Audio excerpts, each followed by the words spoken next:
way they're written here. Miss Oleksandra Dvoretska. Is Mr. Lubinets here?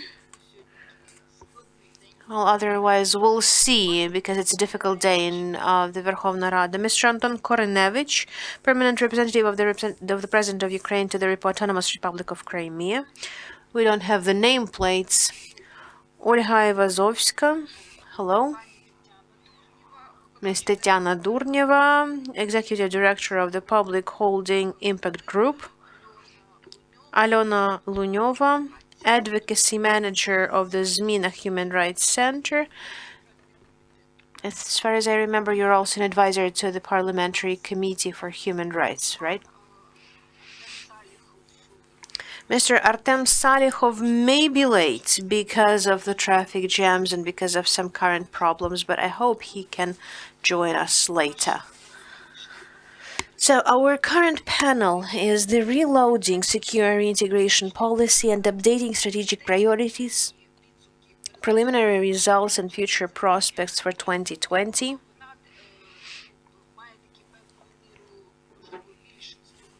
This panel has perhaps more instrumental nature. It's closely connected to some political points on the policy implementation, which correlate with the matters of safe reintegration, because it's very important to really talk about this in the broad sense. Reintegration of decisions in the policy sphere must not lead to other bifurcation points in our society in general, other splits. And the decisions in the policy sphere, in the transitional sphere, in communication, different things related to the activities of the state constitute the common sense of reintegration. People first, the legal norms, the resource support of reintegration policy. Now I would like to ask everyone to present within a minute. In your point, we're summarizing the results of the year. Some 3 challenges, achievements in reintegration that are correlated to the topics that you're concerned about. What do we need to focus on? During 2019, what it is you could outline.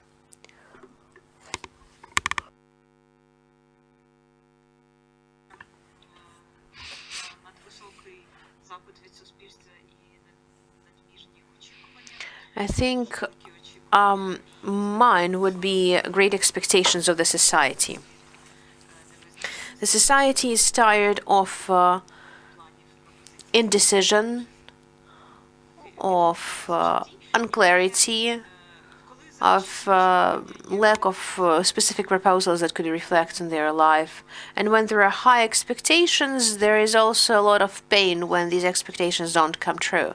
Secondly is lack of a necessary dialogue, appropriate dialogue. Not all things that are called dialogue in Ukraine, namely the dialogue that has to happen between the 2 different parties to understand the needs and interests of the people. And thirdly, I think a lack of systemic communication in general, hushing up certain problems. And non-extension, well, we have certain outbreaks, then we are talking about it, then we stop talking about it. This is something we need to discuss further. It's hard to speak briefly. I will just try not to repeat what Tatiana has said. For me personally, and for the majority of the international organizations that work in political rights in the context of Donbass and Crimea, the biggest achievement of the year is ensuring domestic rights of IDPs. There's a veto, there's a electoral code framework, And on the 19th, we very much expect the vote on the electoral code. If the events in the parliament or outside the parliament will not block the process per se. But even there, the vast majority of members of parliament, representatives of all factions, well, we've been trying to reach this position for several years. This is the achievement from 2015, like me, like colleagues Alexander Kryuzhev, who were called the agents of the Kremlin for pushing for the electoral rights of IDPs. So this is the achievement of the last 4 years rather than one. Secondly, the concept that the elections are a bad environment for any kind of society. Populism, like biology, does not only happen during the elections, but also during the inter-electoral period. In 2019, it was almost continuous. And secondly, obviously, communication as a gap. But I would clarify Tatiana's opinion here that communication cannot be made for a general audience. These are basic things. We have no structured communication on the occupied territories, on IDPs, on the controlled territories.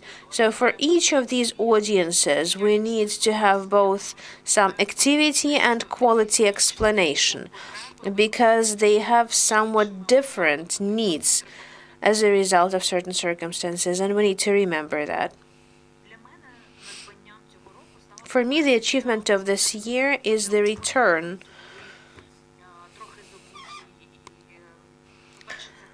of the topics that are somewhat forgotten. First of all, the topic of Crimea. I think it's pretty relevant in the context of discussions and problem solving on the checkpoints, on sort of stepping up the profile of the problem. The transportation connection, abolition of permit system with the occupied territories, the matters that nobody has discussed only a year ago, now at least the experts are starting discussing them. We may have different positions, but these things need to be discussed. Secondly, there is a perspective for resolving these problems. Pensions, electoral codes, the things that seemed very difficult to do only a year ago now have the chance of solution. And thirdly is the communication problem. It seems to me that in some of the things we can only guess what is the position of the line committee,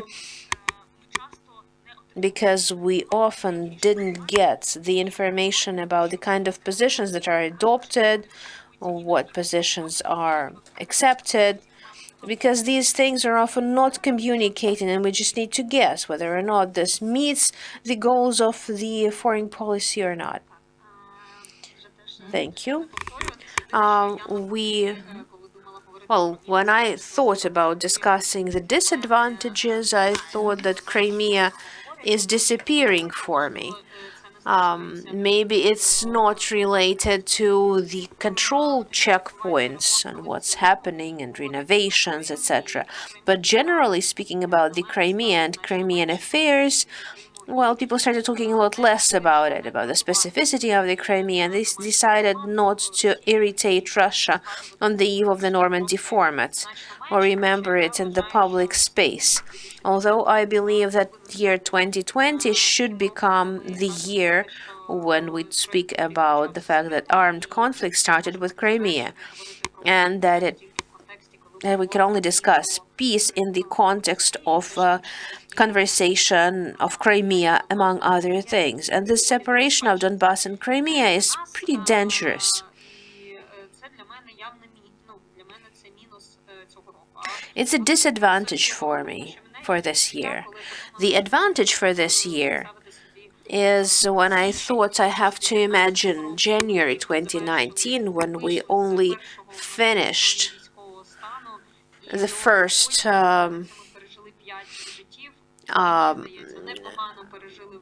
military situation, military contacts, military status.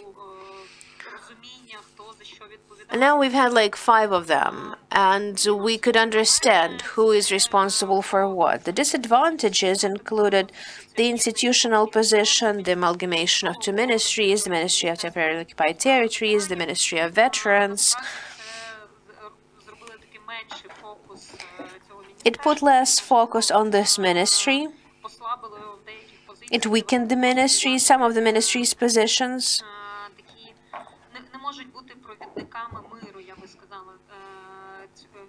And they cannot be promoters of peace at that ministry and that very safe reintegration because of their specificity of work related to the veteran community. At the same time, the presidential office has strengthened. We have some public persons. It was very hard to communicate with the National Security and Defense Council, but now they have some representatives, some advisors of the secretary of the National Security and Defense Committee, who have built bridges to communicate with the office on behalf of the Office of the President, so we can at least understand what's happening. And this communication started happening. In some fields it has improved, in some fields it's still unclear. And I think the very preparation for the Normandy summit was very, very unclear until Mr. Yermak spoke in London, when the door has been pushed slightly ajar onto what was going to happen. I also wanted to mention that there are some positive things on the return of the Ukrainian prisoners and deblocking of this process. This is probably the biggest achievement of this year. And if this year is also finished with agreements on the return of the Ukrainian citizens who are imprisoned either in Russia or in Crimea or in Donbass, that would be a big achievement. Thank you. Good afternoon. The issue real very serious. I'm listening to what charming ladies are saying. I understand that it's real very difficult to find answers. Talking about challenges, the first challenge is how to maintain this topic of Crimea both within the country and outside. For some people, this is sufficient, but for some it is not.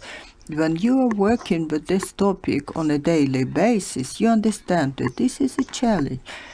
Communication strategy regarding Crimea, regarding Crimean people, to get access to them somehow. We need it, and we must move in this direction. The next challenge, which is even more important, at least for me personally, support and building relations with our citizens who live on temporarily occupied territory. This is the key issue. For those who still remember Ukraine, who know Ukraine, things are easier. They feel what Ukraine is like. They are quite numerous.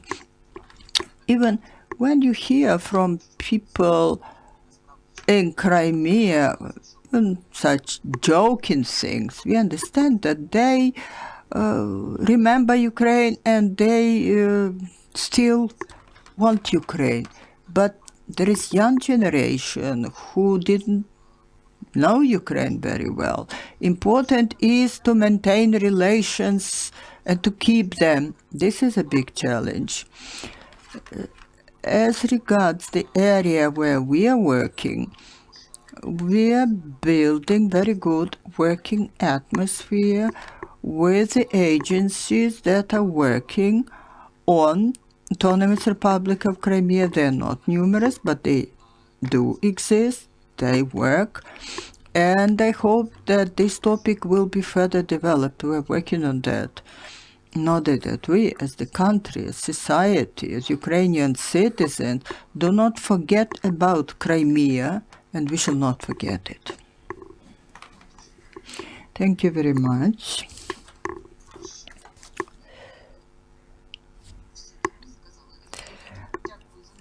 Everybody has spoken. Thank you for the blitz statements regarding results and lessons of this year.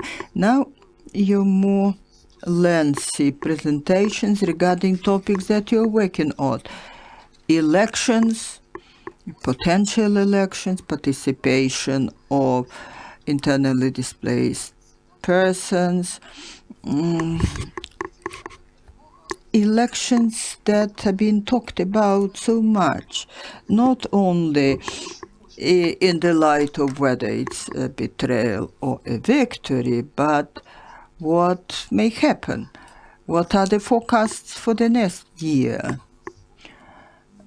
Communication was used quite a lot of times. Communication and dialogue. Even in this panel and the previous one, these words were used mostly. So I would like that Oleksandra Dvoretska will start. First, lengthy presentation. She's a coordinator in the newly established ministry. She's coordinator of the Humanitarian Policy Development Office of Ukraine. So what can we expect as regards broad informational policy in the context of peace, war, termination of war, communication with different groups of society? As before, now I believe that one cannot have informational strategy or policy regarding occupied territory if general strategy regarding occupied territories does not exist. Informational policy can only support this process, helps to communicate. But if there is no clear format of entire strategy, it's difficult to communicate. Quite situational communication. As presenters of the previous panel said, it happens occasionally, sometimes very good, but it's not regular.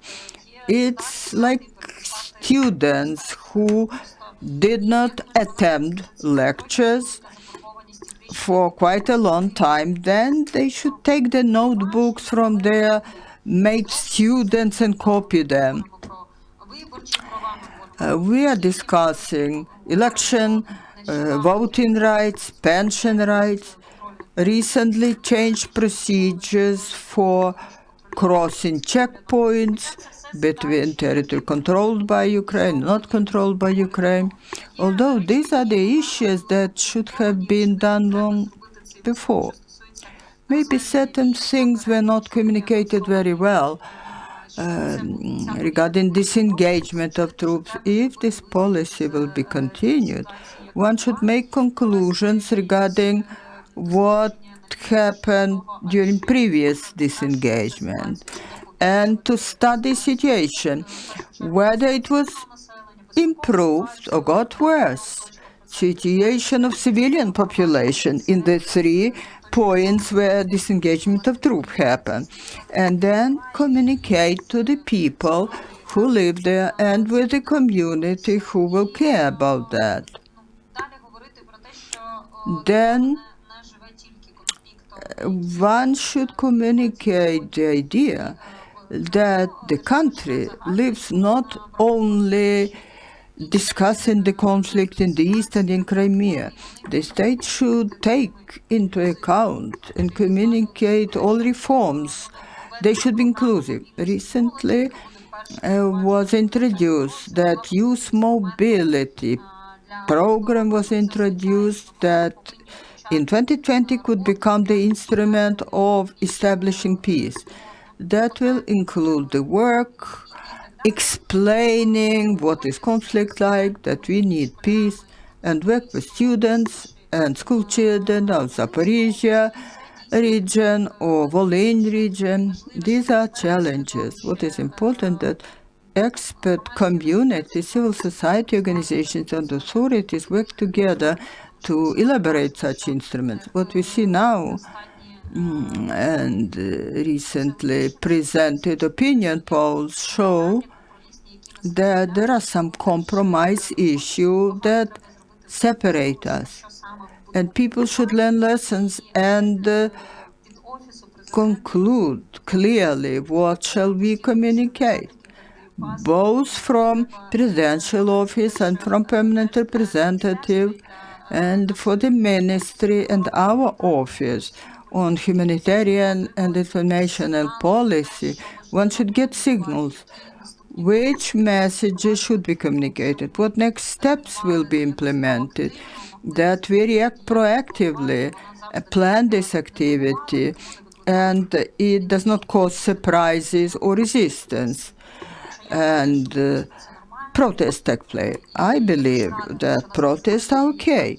It's very good that our president does not control people who come to the streets to demonstrate. And I think that the revolution of dignity was good. It get good result. Now president doesn't control such rallies and will of people. Thank you for characterizing current situation, for emphasizing the need of communication. I would like to give the floor to Anton Korinevych, who is permanent representative president in Autonomous Republic of Crimea. But at the same time, he is the head of the subgroup on reintegration. In the big group of legal reform. If I didn't name your group quite correctly, please correct me. Much was told about compromises, red lines. One of the questions regarding which there is something close to consensus is the issue of amnesty. 100% amnesty is not perceived by majority of people in all regions of Ukraine. So these issues are very important part of transitional justice. And you are a specialist on transitional justice as well. So please touch these issues in your speech. Thank you. Questions that you raised are quite uneasy. They require very precise legal work. Yes, we have a working group on reintegration of temporarily occupied territories. Tatiana and Alena, present here, are engine in our working group. This is one of the 6 working groups in the Commission on Legal Reform. Our group is interesting because it consists equally from representative state authorities, of economic and commercial circles, and civil society. When we achieve some compromise and agreement between ourselves, that means that these branches have come to agreement. We have finalized the concept of transitional justice for Ukraine that pertains to the policy of observance human rights in overcoming consequences of armed conflicts. This is a framework document.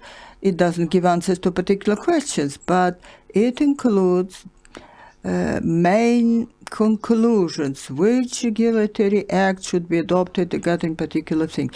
Are they so-called red lines? It's rather the landmark, the direction where one should move, kind of guidelines. We do this way or the other way. The issue of amnesty is important. Earlier or later, it will be raised. And our working group clearly states when one talks about war crimes and serious grave crimes, of course, amnesty cannot be applied. But raising in general issue of liability of persons from unlawful armed groups or administration, this is a comprehensive issue. It requires several legislative acts that should be adopted to implement our main principle provisions. But as regards this approach, almost 100% agreement. People who committed great crimes, they could not be amnestied entirely. One should also mention that there are people who, this or that way, live in the occupied territories, work there. Maybe they have no direct relations to unlawful administration or armed units. One should not raise responsibility for that, but there are people who are heads of particular institutions, of administrations, who acted violating state sovereignty of Ukraine. The mere concept of transitional justice will lay the foundations based on which particular legal acts will be adopted and provide answers to all these questions. But persons who are criminals, who committed actions damaging Ukraine, who in 2014 were initiating all this process in particular areas, the question should be raised to take them to liability. Thank you very much. Thank you for the work done and for understanding the thing that there is a lot of legal work, a lot of communication and explanatory work is needed for different audiences. Apart from our internal context, this is a certain vision of the future for numerous people who live in this occupied territory. Thank you, Julia. But what else we see, what we discussed with colleagues, for 2 days we had a session of strategic planning. We realized that this, when talking about transitional justice, people have little knowledge about it. Even legal community doesn't know much about that. There are many reasons for that. Transitional justice is not only judicial system. Even for highly qualified judicial specialists, questions can arise. When we talk about communication again, this concept of transitional justice, what are the main principles and elements we should communicate to the society what it is like, what it means.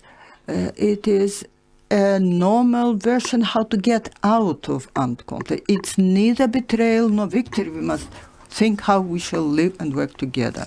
Thank you for this specification and for your deliberations regarding current issues, how to reload policy. What is the policy of secure integration or integration as such? I want to give the floor to Olga Aivazovska, who is the head of Opora organization. Olga had experience of work in Minsk subgroup. Thank you. Good afternoon, colleagues. Very broad range of issues, but I shall focus attention at political bloc. It seems to me that here we are making a small mistake when using the word communication.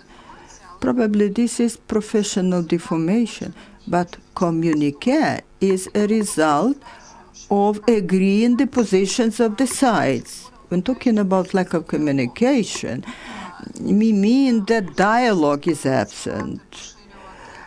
We don't have possibility to collect information, disseminate them, and analyze them.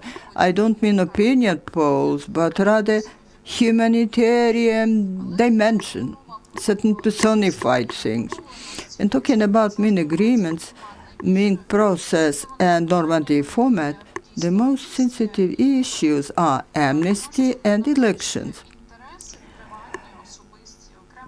Private interest of individual persons or groups in the territory under government control or not controlled do not relate to issues of life or personal protection or well-being of a particular person or financial support and social benefits. But political bloc is very sensitive. And I want to draw attention to the fact that reintegration is possible, but for the Ukrainian state has already developed as a state during the years of independence.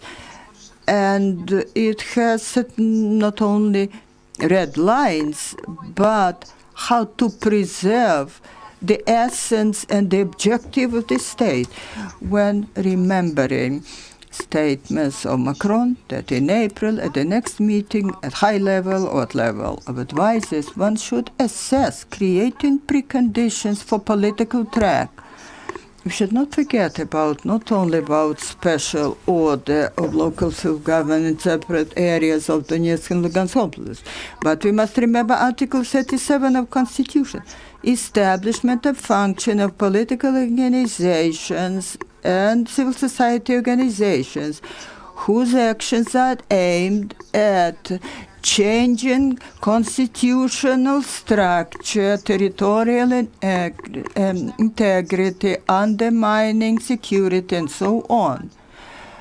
Neither in Minsk nor in normative format, Ukrainian state didn't take commitments to refuse from the legal environment and from what is written in Constitution. When talking about reintegration, this interest should be manifested by different parties. When talking about personalities, a regular citizen of Ukraine who is keeping Ukrainian passport living in the territory is interested in having constitutional safeguards rather than uncertain status, moving from territory or living as an IDP in Ukraine or in Russian Federation or elsewhere. When talking about political track,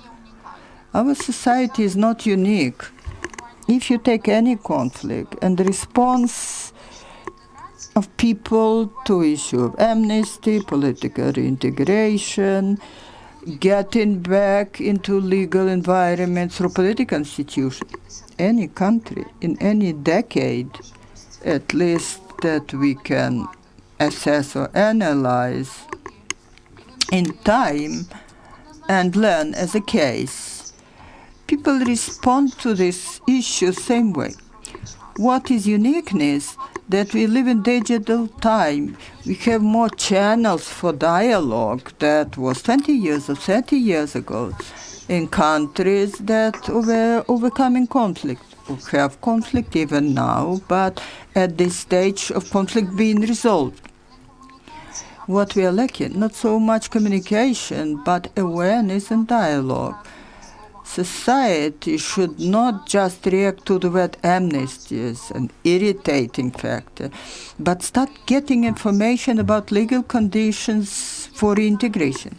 What are the tasks and goals for these activities, and where is the value of unitary state within its constitution, constitutional territory, and the people who live in this territory? If the value is territorial identity defined within existing bodies at level of laws, we can get certain compromise regarding particular group of persons. If this value doesn't exist, and we live in the prospect of state building within the next 4 or 5 years, we can do nothing. But we don't have much time, and I shall speak very briefly. No elections in autumn in conformity with the Ukraine constitution or the law. Even if a special law is adopted, elections according to international standards could not happen. Not only transitional justice, not only practice of coming to the legal environment. Experience shows you need from 12 months to 3 years. There are unique tasks that should be implemented at the level of state by responsible people with engagement of international institutions. Within this short time, one cannot implement all that. The other issue, common picture. If you don't have common picture of the future, not just we woke up in the morning and all of a sudden this picture appeared. It should be the result of broad-scale dialogue at level of elites, at level of politicians, civil society experts, Common people, people who live in areas controlled by government, those are not controlled. If we don't have this common picture, the state does not have the common goal. Institutions don't have directions. It just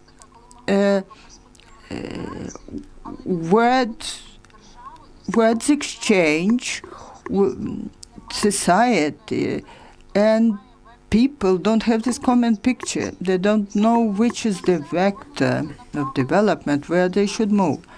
That should be the focus of activity, both of executive and legislative branches and civil society. When we have this common picture, the other issue is institutional capacity.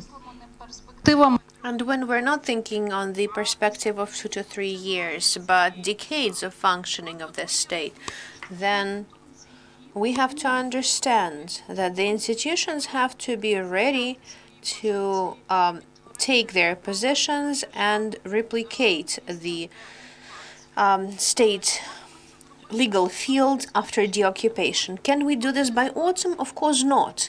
But have we been doing this for the last 5 years? Clearly everybody knows the answer. Is there a law enforcement system, for instance, that is ready to become a prototype? Are there sort of local self-government authorities? Are there advisory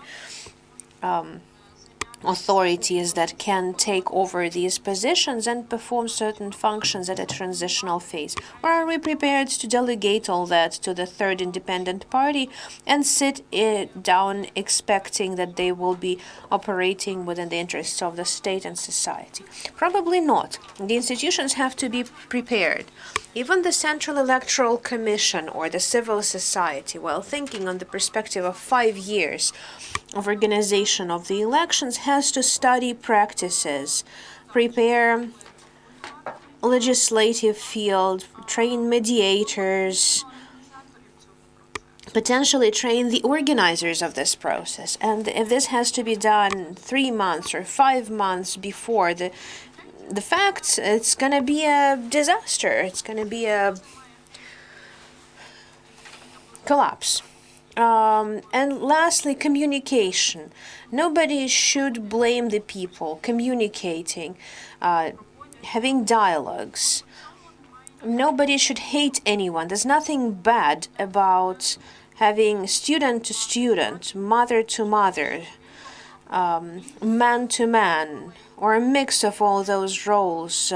And concepts are discussing myths and stereotypes that have been imposed on us, including imposed by Russian Federation. The formula of Mariupol is that 30% of the Ukrainian citizens are still watching the Russian TV and are getting political information out of it. And only 11% of the Ukrainian society in the controlled territories can tell fake news from real news. Just think about this. What a massive scope of myths this society is living in. It has access to different kinds of information. Is this a verdict? No, because the Soviet Union has collapsed despite the fact that it was parasitizing on that territory for 7 decades. But this is also a task for the state and for its institutions. Thank you. Thank you. If we go back to the word reintegration as such, literally it means reinstating the rights. If we had to translate the words as it is.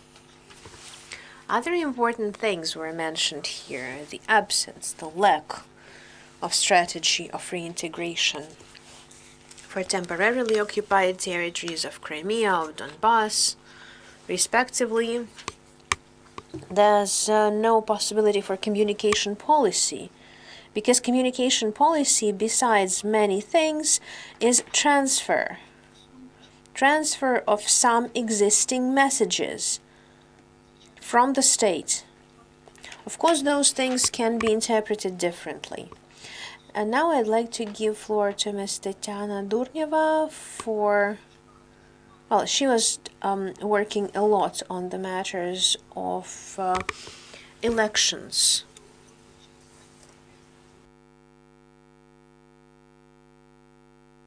Electoral rights, IDPs, human rights in general. People who had to move out of those territories and others. Some strategic points, some tactical omissions and gaps. How does that fit? How does that match the principle of safe reintegration? Thank you, Yulia. I take it we have 7 minutes? Well, we were delayed at the start by the previous session, so we have a little bit more of time, but really 5 minutes, please, 6 minutes max. Thank you for your presentation. Thank you. I'll try to leave some space for Alona and questions. First of all, there's a great struggle in the 21st century in the European country when people are protecting their electoral rights and they have to prove that they have the right to vote. And I hope one day we can finally put an end to this story. From there on, it's going to be a proselytarian campaign, awareness campaign, so that people knew how to use their right of vote. I wanted to say a few words about what Mr. Marchuk was saying about forced return of IDPs. It shouldn't be like that, actually, because the guiding principles on IDPs within the country are saying that the state should facilitate 3 strategies, namely a worthy and safe return, secondly, integration at the site of move. No. I meant forced move. Yeah, that's very good, because I remember the statements of the previous government very well, that all IDPs will definitely return to Donbass, and that's not true. According to the research, about 30% only of IDPs are planning to go back home. And that means that here in the controlled territory, they have to be provided every opportunity for integration and access to all rights, including, and first of all, the rights to elect local governments and influence decision-making at the local level. For instance, the decisions related to IDPs. So it's very important to have people who suffered as a result of this, so that they were involved in decision-making. As to other matters,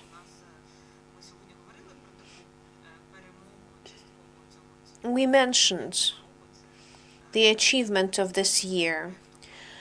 One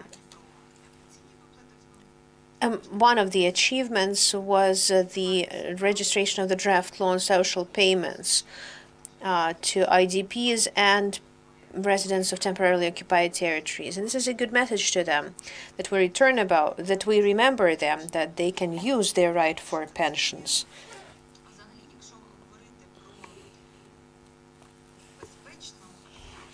If we speak about safe reintegration, we have to understand that it has to be safe, for residents of temporarily occupied territories, not only in the context of pensions, but also in the context of responsibility, because people don't know what to expect.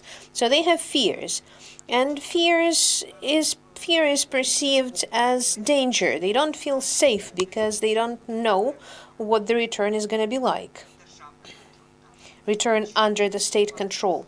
They don't understand what's going to happen to their labor record, with their academic degrees, with their property that they perhaps bought and that was notarized by notaries working in the temporarily occupied territories. So respectively, if we're giving answers to that, we're reducing the risk of fear. Even if the decisions are not optimal, even if the people are not perfectly happy with them, knowledge is already a first step. Another point on safe reintegration is the context of consequences of the decisions that the state is adopting and the consequences of implementation. This is why we shouldn't increase the gap between different groups of population. Social cohesion needs to be preserved, if not enhanced, because people perceive differently the words amnesty. They differently perceive the intention of the government to simplify the crossing of the contact line, the transportation with the occupied territories, and we keep talking about the intentions of the state. The intentions have to be declared. We have to state those positions, and we must take efforts to reinstate trust. First of all, it's about protecting the most vulnerable groups of population, the least protected ones. It wasn't mentioned today yet, but I'd like to remind you that there is some positivity on housing for IDPs. And on the 6th year, the program of preferential loans has started working finally. Subventions. So that people could buy housing for IDPs, but the housing stays in the community. And this is also important for the residents of communities. Communities shouldn't perceive IDPs as a burden. They should see that this is a resource developing those local communities. I'm speaking very fast without smooth transitions. Last point necessary is the need to coordinate efforts between local authorities, state authorities, and public and international organizations. And it's important to remember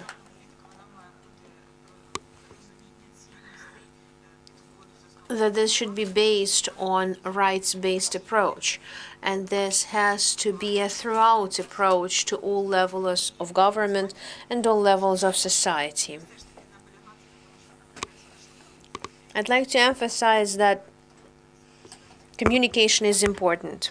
We had an expert visiting Ukraine on the transitional justice, and they asked her, when is it important to discuss transitional governments? Well, he said it's important to do that before you start developing some plans and concepts of transitional justice provisions.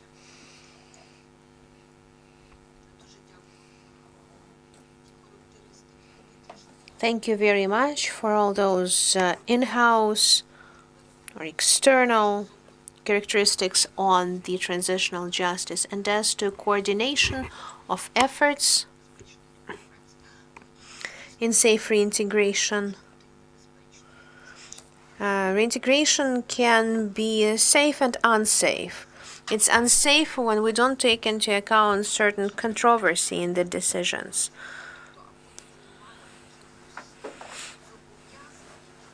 Or declaration of some phenomena that can lead to some conflicts that are unrealistic.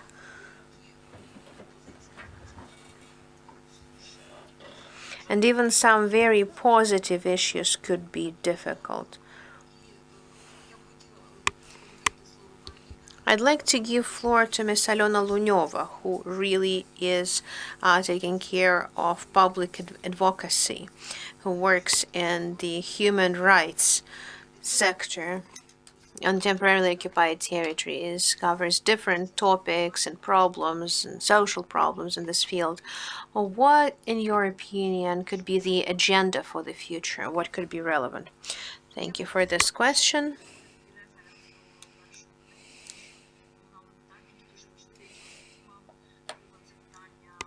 So questions that we have raised, like the assembly point of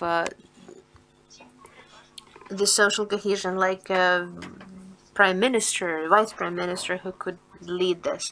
So when we're raising who could that be, and NGOs said that this could be the expert with international experience, with international recognition, who is about peace and people more than about interests. At the moment, this office is unavailable, is non-existent. There's a ministry we're working with. We have some good communication, cooperation stories, but we still have to remember some transitions. And temporarily occupied territories and the Ministry of Temporarily Occupied Territories and IDPs may have certain conflicting agenda there. And we shouldn't have yet another conflict between target audiences that should be taking care of such a numerous and important category of people which is suffering as a result of conflict.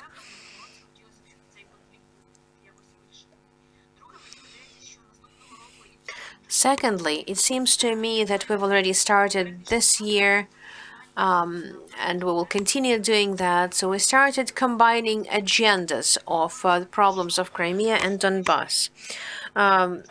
International lawyers may argue about this, whether or not the territory we recognize as temporarily occupied, Donbass, or something similar. We have to recognize that according to the existing legislation, both Crimea and Donbass are temporarily occupied territories, and people who live in these territories feel suppressed just in the equal measure. However, there is a discriminatory provision on considering Crimeans as non-residents, those who are registered in Crimea, but their agendas are similar, and we have to find solutions together. Not just Crimean organizations and experts, but things that have to be there at the state level.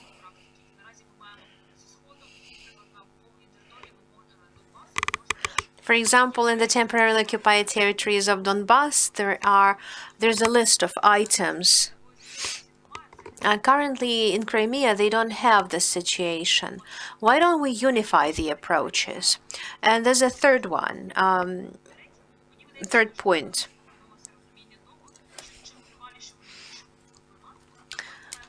The longer we resolve these problems, the more costly the resolution is going to be. We don't mean administrative procedure of recognition of births and deaths in the occupied territories. According to the assessments of experts, we have more than 100,000 children in the Crimea who do not have a Ukrainian type birth certificates. And the further the thing is from us, the more children are going to have problems with not having birth certificates, and then they will be unable to get passports. In Donbass, however, the children are not going to be having any citizenship.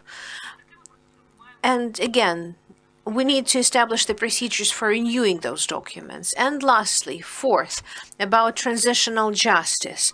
The concepts we mentioned about the return of IDPs, about certain risks, when we're saying that these things need to be resolved, that is the transitional justice. We can determine it in different ways, define it in different terminology, but the problem of documents, notaries, professional environments, all of this is about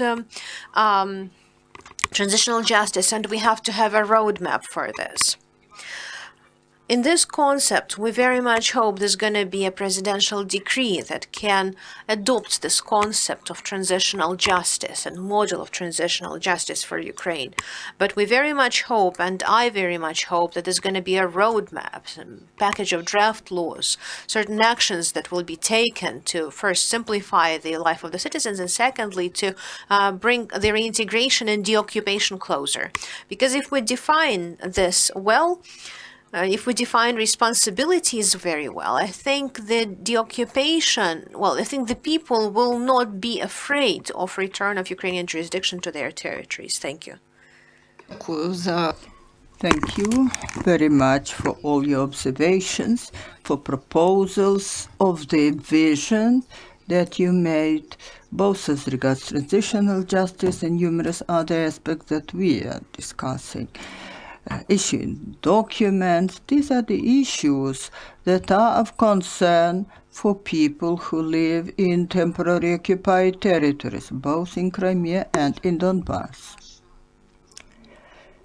So our today's deliberations are coming to an end, maybe we have one question, 1.5 questions or specifications. If not, if media wants to take a comment from any of participants, you can do it after we end our event. So we have summarized certain results today, delineated certain plans for the next year, how successful it was. You will make conclusions on that, but at least we noted particular issues of state policy that we discussed last year, like absence of strategic documents on strategic deoccupation and reintegration. We have been discussing that in the previous years. We talk about that now. But at least we are getting some new windows of opportunities. They still remain open for some time, and one should use it, of course. What is important that next year will not become the year for delaying complicated decisions, but rather it becomes a year of new opportunities for the country as a whole, for Ukrainian society, for constructive reintegration, and that all expectations that we can get justified. So thank you all. Hope to hear you soon. Thanks to all presenters.